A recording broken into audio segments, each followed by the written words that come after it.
song for a movie podcast. Some are pretty good, but we'll just suck ass. 1, 2, 3, 4, 4, 3, 2, 1. Watch with us, we're Cinema Buns.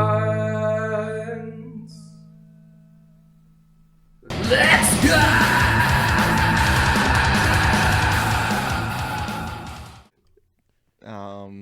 Do you want an actual answer to that, or do you want a funny answer? Hello and welcome to Cinema Buns. I'm a real boy. Fuck off! God damn it! And just like that, the bit was swiped away. Dang. Kevin, I knew exactly what bit you were gonna do, and I fucking sniped it. Stolen. All right, well, I'm Mike, and let's see if Kevin has a rebuttal. Come on, Mike. Kevin. And I'm Kate Blanchett making monkey noises. And if you haven't put it together, this week we're talking about Guillermo del Toro's stop-motion feature-length film, Pinocchio. Not Robert Zemeckis' Pinocchio, which hasn't been released yet. Not Pinocchio, a true story. Where he has the whole world to see. Not Disney's Pinocchio. No. I'm a real boy. Guillermo del Toro Pinocchio. And this movie is fantastic. I think this is like the best interpretation of Pinocchio I've seen. I don't know. The real world one was The real world one? pretty You mean top tier. Oh, there was also there was a live action. There was an Italian one from 2021, I think. It's God, it looks horrid. Not like bad quality, like writing wise or like movie quality, but just like Pinocchio as a wooden skinned boy. Yeah, is it this one? No, that doesn't. No, because I remember this one, The Adventures of Pinocchio. That one's old. No, it literally came out last year. No, I know. This is the one. So The Adventures of Pinocchio is the one I think of when I think of live action Pinocchio. And, those ratings, baby. 35% is the critic, and it's higher than the audience score. Let's go! No, yeah. I honestly think this is the best interpretation of the Pinocchio story.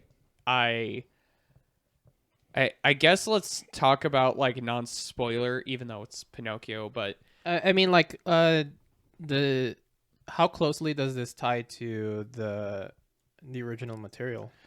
Not, I mean, it's close enough. Because it's still the same somewhat events, but I think the backdrop is very different. So, Guillermo does an interesting thing where he's put this on the backdrop of World War I and World War II in fascist Italy. Italia. Yeah, fascist Italia. And I was not expecting that because it showed like 1916 when his first son died. And I'm like, oh, okay, so World War I happens during the war. Yeah. And then all of a sudden, like, Pinocchio comes back and they go back into the city and it's all the fascist propaganda. I'm like, oh, okay, we're here now.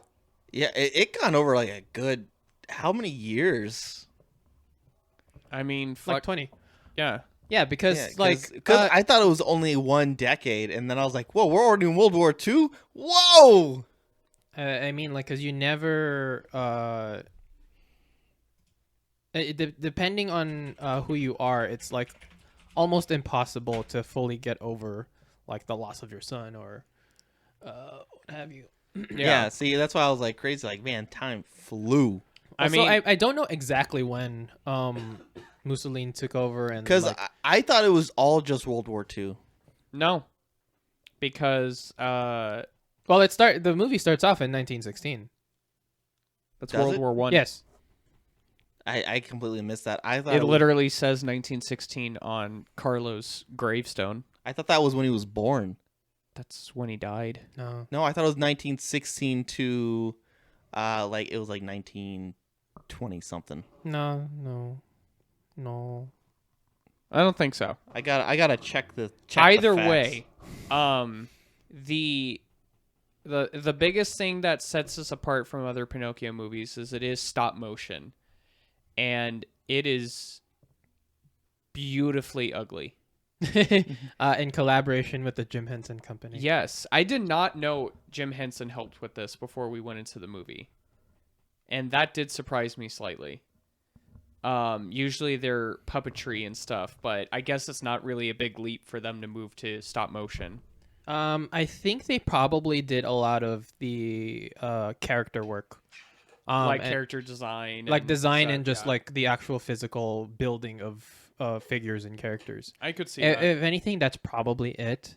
And then whatever stop motion studio Guillermo del Toro used is what like gave them life. Yeah.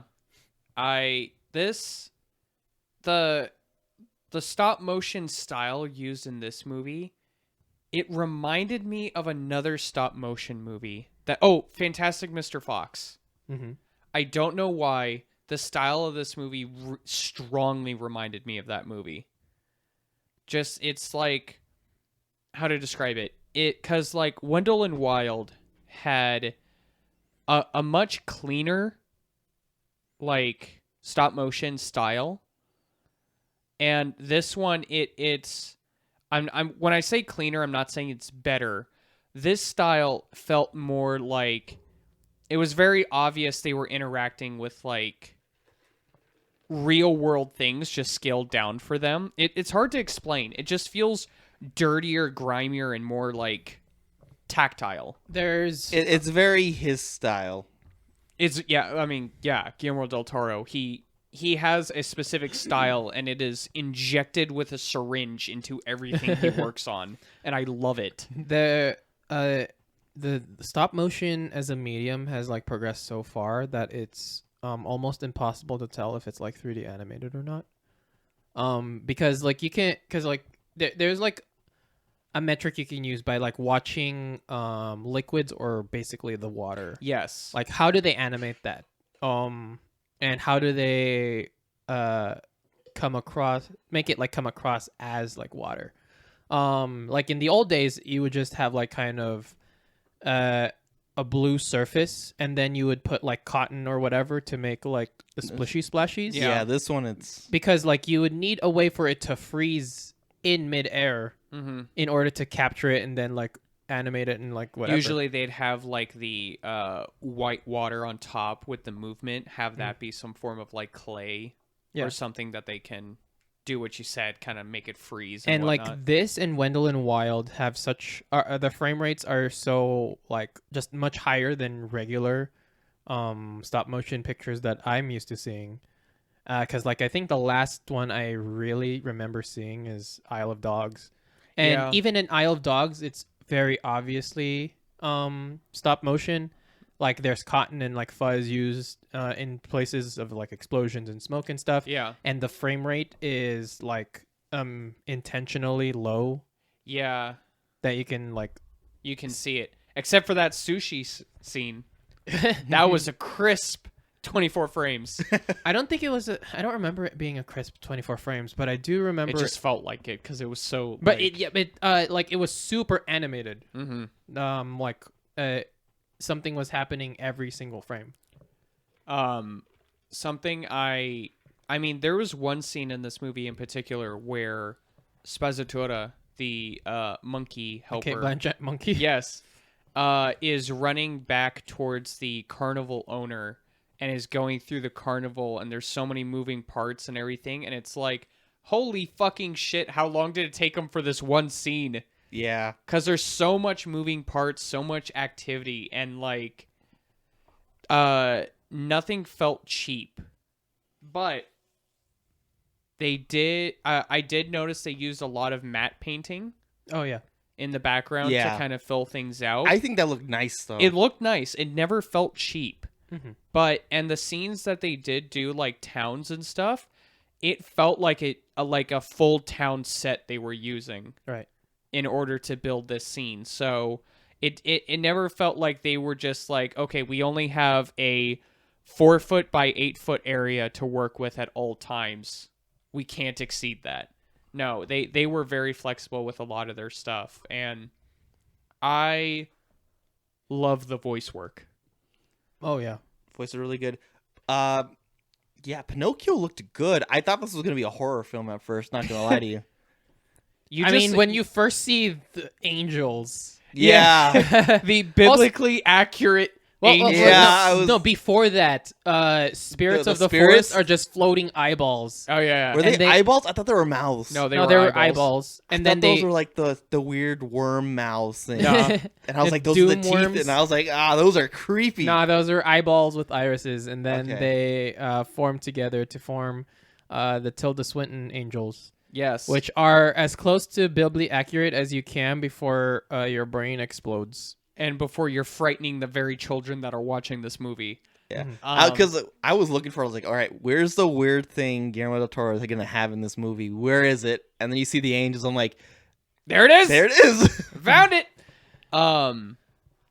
No, yeah, all the models and everything look so good. Yeah. And the one, fuck, there was something that popped up when you were talking earlier. You thought it was a horror movie. The eyeballs? Fuck, The no, angels? Something was in my brain. How creepy And it's- Pinocchio looked? Yeah, Oh no! No! I remember now. Okay, I liked how they built Geppetto's character in this movie to where it kind of makes more sense why he would make a wooden puppet boy and want it to be real, because like in like the Disney version and stuff, Geppetto's just like, I'm gonna make a little puppet boy. I wish you were real. Okay, good night, and then goes to bed. In this one, he is depressed, alcoholic, distraught over the death of his son, and like he spends his days getting wasted by his son's grave. Yeah. And in one night, just out of rage, anger, and sadness, he cuts down the tree he planted over his son's like grave and goes, I'm gonna bring you back. Yeah, And there's a sense of like symbolism with it, because that is so his dead son Carlo was looking for like the perfect pine cone to plant a tree with, and then eventually, like near the end of his life, he finds the perfect pine cone that has all of its spines. And so and so like when he finds it and then like dies, he takes the pine cone that his son was treasuring and like plants it next to his grave, because it's like it's one of the last things he wanted, and like it's like next to him. It was almost the reason he died. yeah, And so it was, in a sense, it was also him like trying to forget Carlo by taking down the giant big reminder that grew over yeah, his grave. and like it. And you see as he puts them together, because like if you've seen posters or trailers for this, Pinocchio is not like a pretty looking puppet. I'm surprised that he was naked. Yeah. We watched The Naked Boy. Yes. But like you see in this, it's like it makes sense how we made him. He's just like, it's just angry and sad. And he's like, I'm gonna fucking make this shit. I'm gonna bring him back. And then he does it. He goes to leave. He's like, I'll finish you tomorrow. And he fucking trips down the stairs and passes out at the. And then the biblically accurate angel just appears with eyeballs all over her 2 sets of wings. And brings them back. Be not And afraid. yeah, I know. I really like Ewan McGregor as Jiminy Cricket. Except Yeah. he's not Jiminy Cricket. He's Sebastian. He is Sebastian. That's right. And I like Under the wood. Because Under the wood. yeah, in the actual like Pinocchio story, downwards he's just drier, the, downwards harder. he's just the under cricket, the right? wood. I don't know. What are you I'd have saying? to check. I don't remember, but I think in like the storybook, he's just the cricket. Yeah, So like they can just name him whatever. yeah. But I mean, I like his character because like he grows as Pinocchio grows, because he starts off as like a semi-selfish guy who's just like Yeah, semi-arrogant, Yeah, full because of himself. because he moved into the tree. Geppetto cuts it down, and then when the angel's about to bring him to life, he's like, "Hey, fuck off! This is my This home." is my house." I mean, like, yeah, no, everything. He's justified in like how he felt throughout the Yeah. entire thing, because he's like, I mean, it's not like he's like an asshole or anything. He was like sympathetic to Geppetto, seeing that Yeah. how much he's mourning the child, But yeah, no, he was literally just like looking for a spot to sit To write his settle memoirs. down and just write his book because he's lived A full life at this point. And then this motherfucker chops down his house, and then now this eyeball demon wants to turn it into a real boy, and is like, "What the hell am I supposed to do? I just want to write my book."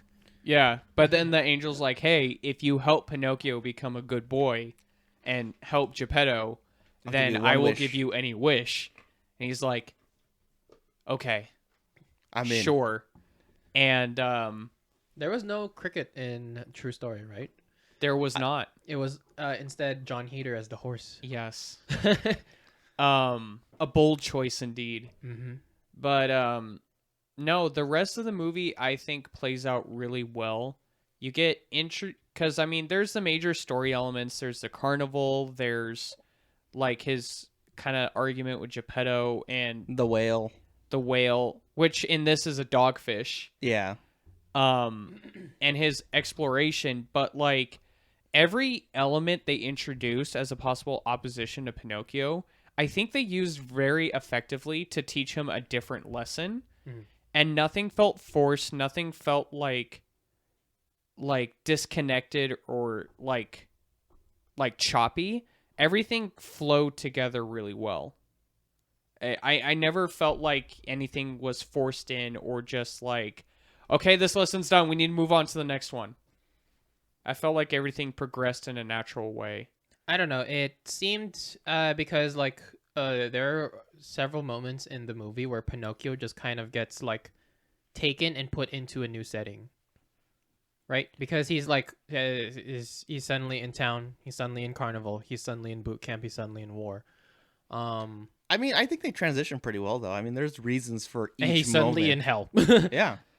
And I feel like I see where you're coming from, but I feel like the like steps that got him there still make sense.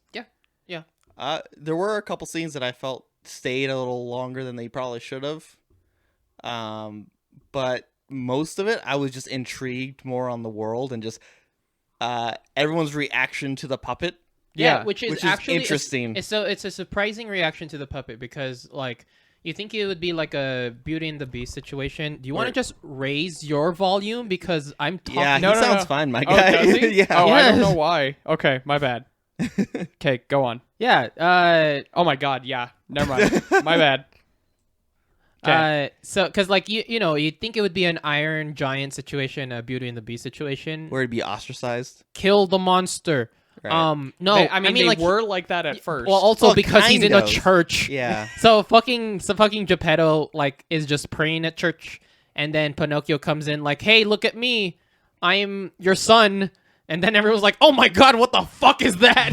Literally, people are like, Diablo! Yeah. So he takes him home, and then The Commandant. the Podesta, Podesta, yeah. that's Podesta and Finn Wolfhard come in, and he's like, "Yo, that's pretty cool. That's pretty interesting. He's a great addition to the fatherland. He should become a soldier." Well, not right away. He just sees he needs He's discipline. like, is he going to be an issue? Yeah. Yeah. Does he pose a threat? Yeah, the super fat. Oh my god. Yeah. It's okay. So like, this is Fascism's in full swing at this Yeah, point. this is the most. Full-on Nazi salutes and all. Yeah, the most mature children's movie I've ever seen. Everything is. Hey, it's Mussolini. There's nothing censored and there's salute. no pulled punches. Yeah. No. Like war is a thing. Fucking kids are doing Hitler salutes. Geppetto's doing Hitler salutes. They take at one point they take kids to a youth camp and then like we're training you and then bombers show up and they're like, okay, it's go time, slapping gas masks and giving them guns. Yeah. World War II sucked. It was interesting though seeing what war was like through the eyes of the child. Like they had because nothing was really explained to you directly. My It was just everyone kind of seeing it. I would like to introduce you to a little known movie called The Boy in the Striped Pajamas. Have you heard of it? I have. Have you seen it? I have. Oh yeah. It's quite sad. Yeah, very. I fucking watched it. Okay, off topic, but fucking That back one's dark. when Netflix first like started doing streaming stuff and it was available for Xbox Live. I had my Xbox 360 in my room, and it was like 11 p.m. at night, and I don't know why I did this, but on You weekends, had just finished your level in Gears of War, and you're like, huh, now what? I need something uplit. No, like for some reason, super late at night on weekends, I would just troll through Netflix and watch random shit. And I found Boy in the Striped Pajamas. So I'm like, I'm a boy. I'm wearing striped pajamas right now. So I decided to watch it, and fucking 1 a.m. I'm like, Smash cut to you watching Jojo Rabbit. going, yeah, Hitler's awesome. Don't take that out of context. No, well, this one was the reason why I liked Pinocchio though was it was kind of like the Italian side. Yeah, Which is this whole thing because you don't get that a lot Yeah. in media. It's usually just Nazi Germany, and people making fun of it, like Italy. You don't see the fascist Italian side, Yeah. which was also a fucking nightmare. Yeah, I would also like to see certain media tackle Imperial Japan dude, yeah. I would prior to the love start that. of World War II. That would be interesting. I don't know if they ever will though, because Guillermo, Other than Grave of the Fireflies, but even then it's Guillermo, can we get you on that, Mr. Del Toro? But I feel like this movie it very much feels like Guillermo's trying to bring children's movies back to like how they used to be, where movies were kind of meant to teach kids the facts of life. And I'm not saying this as a bad thing, it just is an example. A lot of movies nowadays are kind of teaching kids like, hey, be patient, like forgive those that do wrong, because sometimes they're in their own shitty situation. You want to like be open to that and stuff. But I feel like there's something about that that's not treating kids with a certain level of maturity. And with this movie, it felt like Guillermo was talking to kids like they were humans, like they were people. And he used Pinocchio as a great catalyst for the person who knows nothing. Exactly. So you use Pinocchio as a stand-in for the kids that are watching this movie who just genuinely don't understand half this stuff yet. And it's like, and what I really like about this movie is it teaches kids about death in a way that I think is super healthy and super poignant. Because at one point, something that an exact line is, that's what makes life so precious. And it's the time limit. It's the time it's that the you fact that like once it's over, it's done. That's what makes life precious and makes life worth living. And because like it's introduced that Pinocchio can't die, but every time he does die, it takes him longer to respawn. Yeah, so in Pinocchio, a true story. The Pinocchio is just like functionally invincible. He literally gets fucking Blasted. ganked. Yeah. He gets his back blown out. I was waiting for you to take a swig of water. He gets his back blown out. I hate you. And he like survives the bullets. But here Pinocchio can die. Like he can drown, he can get shot. He can his initial was he gets run over by a fucking car. Yeah. And so his soul leaves his body. And like part of the world building, you get Tilda Swinton's other character, which is Death, which is a chimera with like an angel mask. And she's like, "Oh, this is my sister's thing again." Yeah. See, you're not supposed to exist. You're just a borrowed soul. You can come back anytime, but it takes longer each time. There's a different hourglass. Now, and them's the rule. A small detail that I liked about all of Pinocchio's deaths is his actual like physical body is changed just slightly depending on the wound. I don't know if you guys noticed, but like he started to have a little crack that was kind of stapled back together almost. I did see that. Yeah. I mean, like, so every time he died, like a part of that part would be kind of like chipped. Well, it's would part be of like, Geppetto repairing him. Exactly, but that's what I'm saying. Like, those damages stayed there, even after like, and you can see the repairs made because of it. Yeah, And I thought and that was kind of just a neat detail. Like he Now- didn't just like get shot, come back, and there was nothing done to his physical body. I to was represent wondering if there was ever going to be a moment where his body is like completely obliterated, like burnt or turned to ashes and whatever, and then he'd be like in And then they just And mercy, Helen's like- heroes never die. And and he's like, well, we can bring you back, but you have no body to come back to. Or I thought I thought it would be an interesting thing to do, but I that think- would have been going off. That would just tangent away too far from the story. Well, also, even when Pinocchio lost his legs, that stayed a permanent thing where he now had these new legs that Yeah. were just permanent. Yeah. Geppetto So just that's made what them. that's what I'm saying is like I think that's how they kind of worked around the whole like Mhm. even when he's missing parts, he can be replaced with other pieces. It's He's made of that good Italian wood. the proud Italian pine. I fucking lost it at I that lost part. it too. The Podesta. the Podesta was That's Ron talk- Perlman. Yeah, he was just talking about like he would be a glorious soldier for the fatherland that can never die, mate, a proud Italian citizen made of proud Italian pine. Yeah. And it was because just- he was like he's very strong. yeah, because of his. super nationalist patriot, and it's like, oh my god, It's amazing. fucking put your dick back in your pants, dude. Because the first time Pinocchio dies, when he comes back, he's like going wild, saying he's immortal, the Yeah. perfect soldier. Yeah. It's also kind of like interesting and realistic because Pinocchio is such a child, and he realistically conveys the curiosity. Yes. Yes. And the absence of experience of a child. the voice Mhm. actor they got for him did a really good job. Yeah, I'm pretty sure Gregory Mann is literally a child. Yeah. Mhm. He is the next Jacob Tremblay, who's now a teenager. Yeah, because with Pinocchio, it was like the perfect like showing like a kid that has had no upbringing, just spawning in as like an 8-year-old. Yeah, and also, if you guys remember, he literally had to learn how to function his body Yeah. because he was because like there's that horror movie aspect where he's crawling around like a fucking spider. as Yeah. a monster And spider. He's doing, Geppetto goes, "What's going on?" And he crawls like, Yeah, Father! that's literally when I was like, That oh, was this is great. a horror He was movie. doing, They like, tricked me again. fucking doing the Exorcist backwards crab walk down the Yeah. stairs because because fucking I Pinocchio love that is part. trying to figure out how to balance, and eventually he does. But like, yeah, He knows how to walk a lot better once he gets his new legs. yeah. Yeah, But, that's true.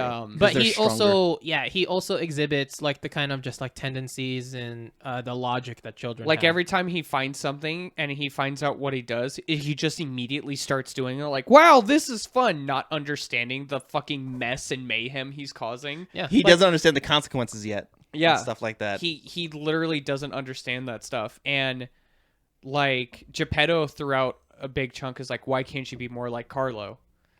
And Pinocchio's like, I'm sorry, it's like second child syndrome. Mhm. And there's also his second dad, Sebastian, who's trying to teach him concepts. And the thing that they kind of hammer on, depending on who you are, a little too much or like just the right amount, is the idea of what a burden is, and it's kind of like a Yeah. central theme of like Pinocchio and like what his big lesson in the movie is that he doesn't want to be a burden, and like he learns that like being a burden is just a bit of like what's the exact words he says, like sadness that you carry with you. it's like suffering that you carry. Yeah.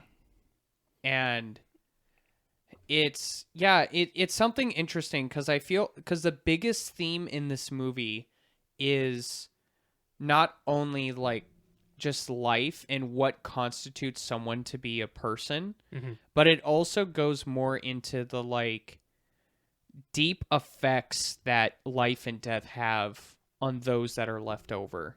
Mhm. And how and it's and I mean, like any Pinocchio movie would be, this is very much a father-son movie. Mhm.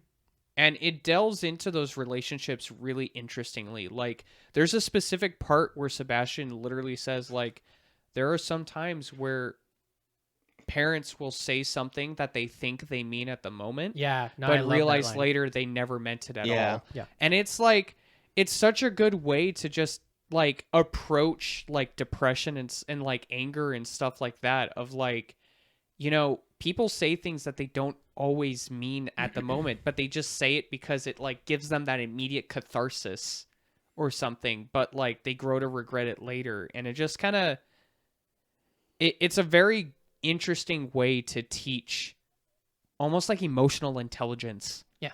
to Pinocchio. And it helps him grow. And just like all his like misadventures and stuff are like just people taking advantage of an innocent kid, but like eventually, even without Sebastian, his good nature comes through. Right. And there was a lot more musical bits than I was expecting. I wasn't expecting any of them. That's what I But was as soon saying. as as soon as Pinocchio came to life, he just Yeah. started singing. I don't think there was any musical bit that I disliked. I one of my favorite parts of the movie is the dumb bait and switch that Sebastian keeps doing. He's about to go into his song number, and then something interrupts him. That was like the funniest part of this whole fucking movie, because he's like, my father, and just immediate smacks into a wall as Pinocchio goes, ah, and leaves, and it's just like, oh, Jesus Christ. Totally ignored. Every single time. It's great. You don't get it until like the very end of the movie. You get the full song finally. Yeah. And goddamn, I know I'm kind of going back on this one, but back to the like Jim Henson Company probably helping with character design. I fucking love these character designs. Everyone is so unique. No one looks exactly the same as anyone else except for like the twins. Yeah. And they're meant to, but every person, every character has their own identity within their look and how they're portrayed throughout the entire thing. And I love that so much. And I love this movie. It's so good. Yeah, like the design of the buildings and the subtleties of time passing throughout like the town. Or the non-subtleties of every fascist thing having Yeah. a big ass M on it. Fucking Mussolini. Yeah, Best. Mussolini is this movie. I fucking love this part. Apparently, he's played by Tom Kenny. Is he really? I don't know, but that's The I like puppets. I don't like this puppet. I don't like these puppets. Shoot them. But yeah, no, I can't seem to find it on IMDb or Letterboxd. But Hold on, I'm looking up the cast right now. there's an interesting mirror to Pinocchio, and it's one of those. By the way, yes, Gregory Mann is just literally a child. Yeah. That's like super interesting, and it's one of my favorite parts of like this type of archetype. In a movie where, especially like a kids movie, where there's an outsider main character child, they always have a bully character that is their like rival that goes against them, that constantly like fights them. Finn Wolfhard is this one, and what's his name? Candlewick. Yes. Yes. So there's other than that being just like a cool name, it's like also part of his character, because Candlewick like just burns and it just withers and stuff, and like it's explicitly mentioned that by the Podesta, his father. Yeah. And they show him in a time of like vulnerability, a scene of vulnerability. There's a part where like Candlewick is like crying because he's like seeing that his father likes Pinocchio so much. There's a piece of jealousy. He was also like, and fear, because they're in like this camp. yeah, and he's like, "Are you scared of war?"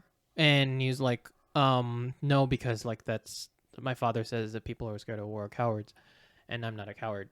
And And then he asks Pinocchio, "Are you scared?" And Pinocchio's like, "Bitch, I'm immortal." But like at the same time, his just like face is covered in tears. Yeah.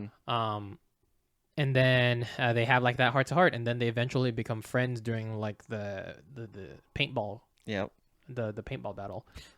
Which had a similar effect for me that the snowball fight scene in Cloudy with a Chance of Meatballs did, because like one team's using red paintballs and literally it just looks like these kids are getting headshot. Yeah. Getting And murked. it just reminds me of that scene from Cloudy with a Chance of Meatballs where he runs into the people's house and is throwing snowballs, and it just looks like the mom and the kids are getting shot in the face and chest as they fall to the ground. I fucking love those bits. You know me. I do love when they kill kids in movies. Yep. Also, Even figuratively. Actually, no. A child died in the beginning. Yeah. Also, I liked how it ended. It was I don't want to go into that yet. yeah. But we were lucky enough to be able to catch it in theaters. Granted, by the time this comes out, I think it would officially Be on release Netflix. on Netflix. Yeah.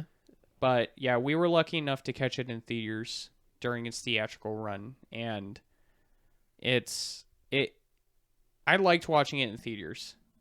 Yeah, because It you get was- to hear children's reactions. Yeah. You hear them ask questions to their parents, and their parents going, "Ugh, Yeah. I don't know." Mom, what's death?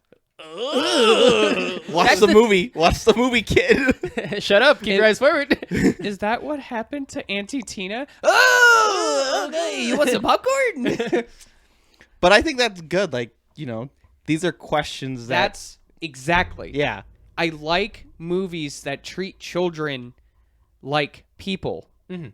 I'm not saying you need to show kids movies where people are getting murdered and fucking Yeah, show the child Saving Private Ryan. yeah, I'm not saying do that. I'm not saying fucking show them American History X.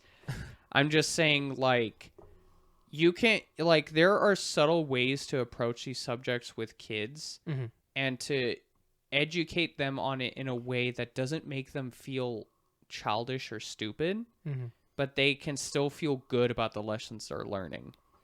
And that's what I think this movie does. Very I'll- much. I mean, on a bigger scope too. I mean, like, I don't know how school was like for you guys, but it's always like you got to fit within this box of thinking and weighing of doing things. And that's just true for Like America. fascism. No, just like just in general for I mean, there was also there like was American schools, and so it's good that this movie is trying to promote more thought-provoking things in children because I feel like that's just needed in general. Is the Pledge of Allegiance still done in schools? that I don't know. It's optional, I believe now, As in, like people can, except in kids, Texas. I think in Texas it's still mandatory, but like kids still are sit down, but the Pledge of Allegiance is still happening. I think. no, I don't think they even play the. I don't know if they even play the. Dude, Pledge of I don't Allegiance. know. think- When yeah. I went, I'd have to ask you my would get buddy. in trouble if you weren't standing for the Pledge of Allegiance. I'd have to ask my buddy because he's a teacher, so he can tell me.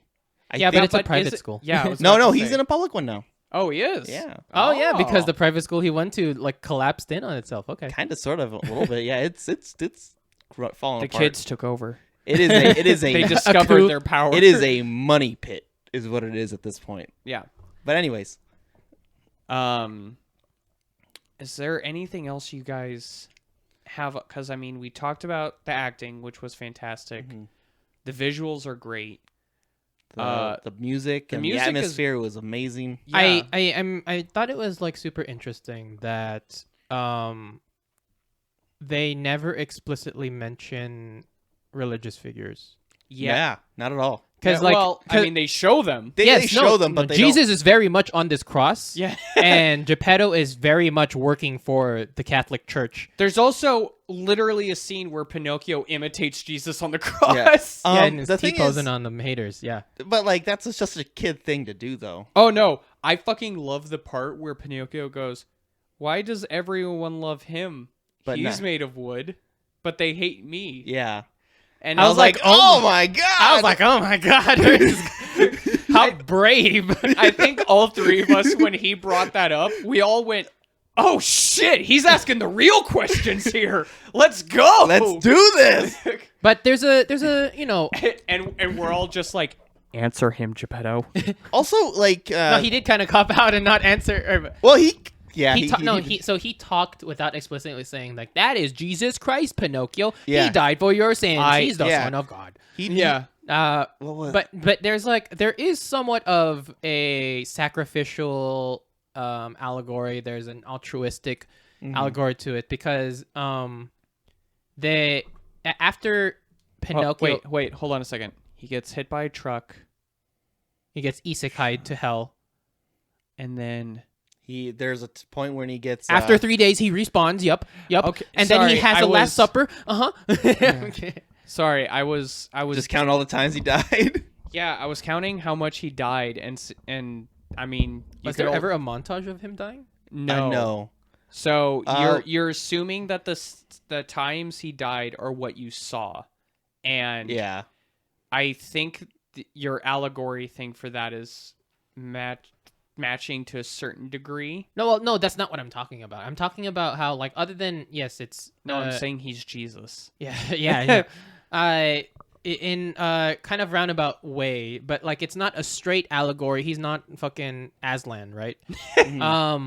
No, there's Aslan, the Christian allegory lion. he's Pinocchio learns about self-sacrifice and altruism. Because like when he comes back to life, each time he dies is for the protection of someone or like to save someone. Or he just gets murked. And it's also like kind of just like he's somewhat of a reincarnation of Carlo, just like a somewhat way for Geppetto to forgive himself. Yeah. It's about like forgiving, forgiveness, trying to And acceptance. acceptance, what's it called? Getting the approval of your father, It kind of jump started, which is like kind of a huge part of his the movie. like stages of grief, because he does have his anger. He does have like the begging of like bargaining. and He stuff. has obviously the grief. He has the basically the realizations and the acceptance. I near was the end. I was waiting for because like when Pinocchio comes to life, Geppetto treats him like an annoying roommate for a while, and I was like kind of just like waiting for that turn and just watching his language Yep. to whenever he switches and says that's my son. Yeah. Mm-hmm. There is like kind of just like a weird thing, which I can gripe about. Like, it ruins the pacing a little bit. Is that like when Geppetto gets eaten and he's like in the whale? That's kind of like it was kind of like a little bit odd to me because that just sets him aside from the rest of the story for like a bit. Yeah. Because you don't see him and Sebastian for a while until the ending. Yeah. I mean, it's expensive. I think the other part was like I just want to harp back on like when Pinocchio first throws himself in front of all the people in the church. They were scared, but man, they were pretty tolerable at the end of the day than you would think. And I was like, oh, okay. Yeah, no, he's walking around, and it's not like any of the kids bullied him. Only Finn Wolfhard did. Yeah, and that's only because of jealousy, really. Bigot. Yeah. Yeah.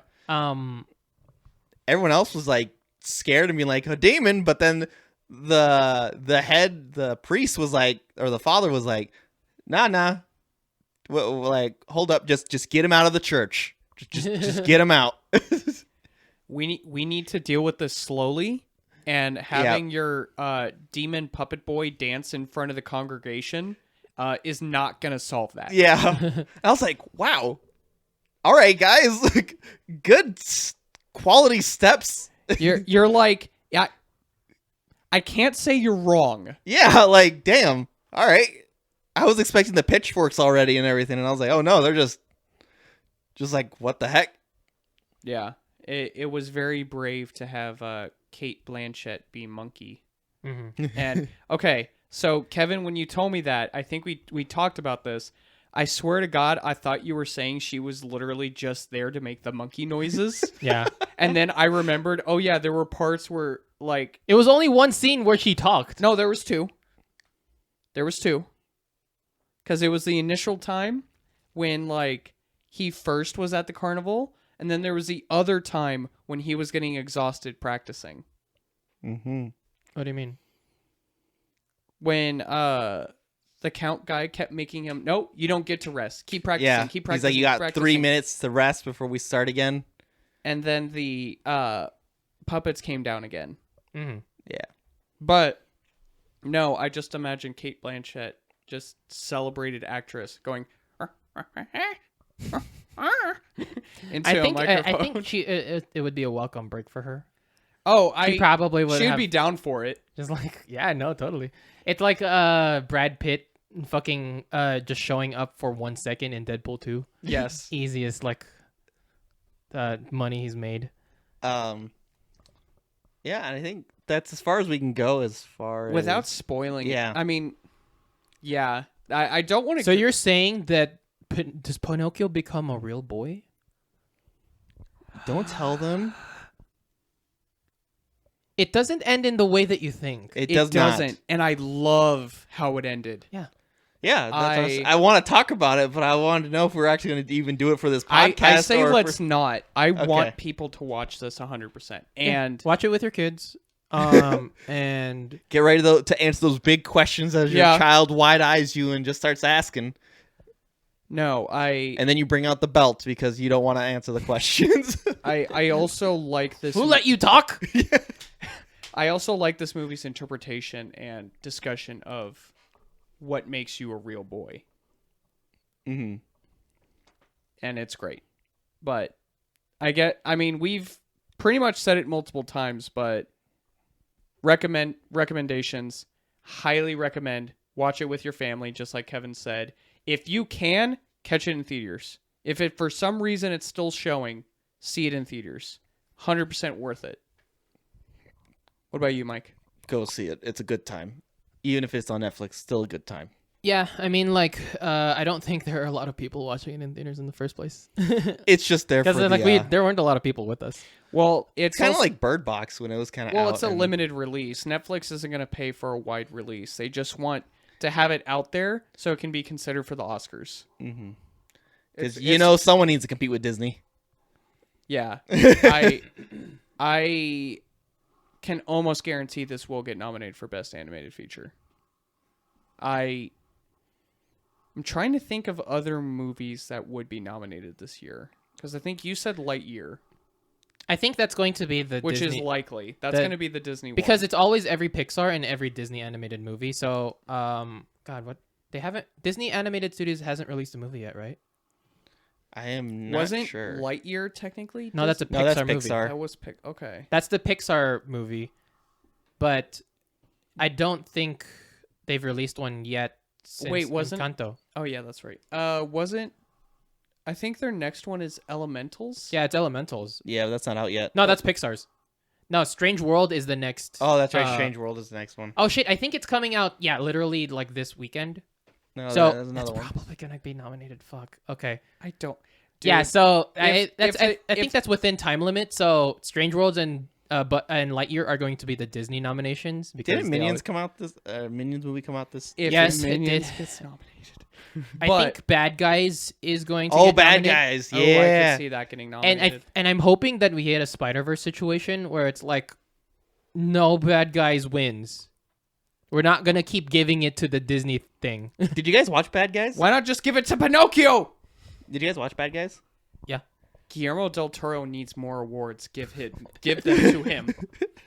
He names them and puts them on a shelf. So Ritter's coming out as a simp today. And- Fuck you. I did see Bad Guys, and I thought it was pretty good. We I all mean, saw, it's not. so we all saw Bad Guys. It's All not. separately. Yeah. Yeah. Yeah, and you saw Bad Guys during the re-release because you thought it was a good. No, a new I movie. ended up watching it on Netflix. Oh, I thought you watched it in theaters. I was, and then I realized I don't want to go to the theater alone. And so I was like, I'll just watch it some other day. And then Netflix just happened to have it on there, and I was like, That's so fucked Yes. because I had to because like Bad Guys has been away from like streaming for months after it like dropped from theaters, and then it got re-released into theaters. But yeah, my story with Bad Guys was that I never got a chance to watch it in theaters because it, like, I don't know, it was just like too busy. I started it on a plane, and then the plane landed, and then Nice. I was like, cool, I'll have to finish it somewhere. Oh, that's right. And then no, it was only available for like paid digital rentals, and I was like, fuck, I just need the Damn. last hour. Because I remember you were watching it and then it like froze on you. No, it's just buffering. Yeah. Yeah. It was buffering and you're just like, I'll watch it later. Which But- is so weird. Like, shouldn't it just be on a hard drive in the plane? Because like I think this is how other airlines do it. Instead like the plane gives us Wi-Fi, except we're flying, therefore the internet sucks, and it has to stream directly from wherever the service is. I feel like it is on. No, it's not on the airplane. Otherwise, it would just be a local. It would just be a local. Okay, I stream. agree with you. It is stupid. It's And- dumb. Big dumb energy. Because then, Stupid. because like, yeah. Oh, because for back in the old days, you would have the movie like because I know for international flights they have the like screens on the back of the seats because Yeah. there's no fucking way they're doing that internet bullshit. Yeah. Over the Oh, ocean. Turning Red came out this year too. oh shit, Yeah. Wait, that was this year? it was like March. Yeah. Fuck. Yeah. I'm like going through like the 2022 movies that came out. That's getting nominated for sure. Fuck. How did I forget Turning Red was So this Disney's year? gonna have 3. Strange World is not going to get nominated.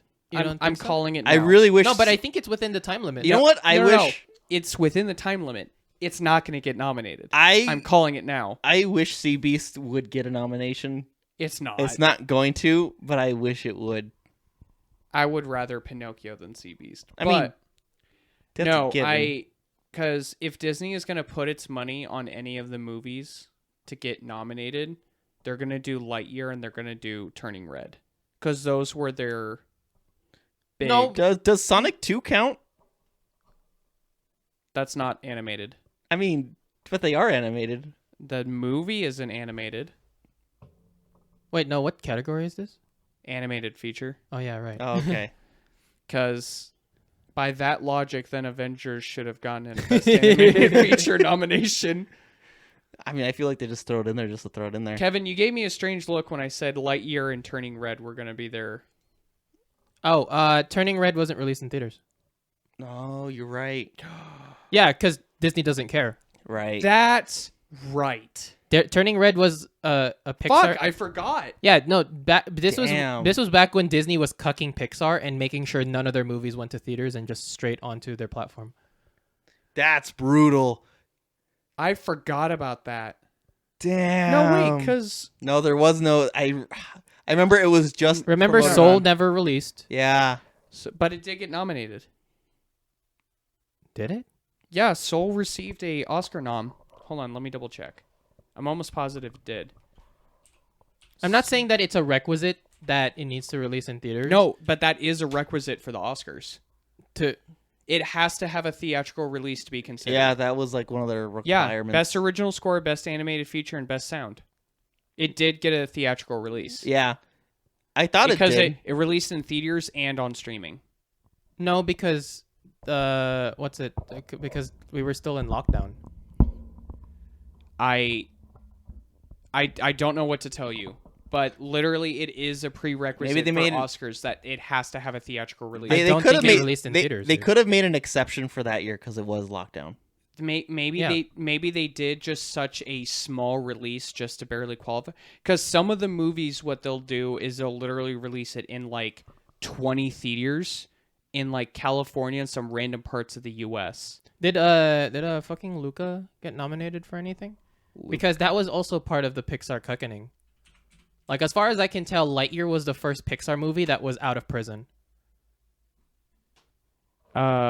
It won Golden Globes, Academy Awards, Nickelodeon Brazil Kids Choice Awards. That's the one you were asking for, right? It did not receive any Oscar nominations.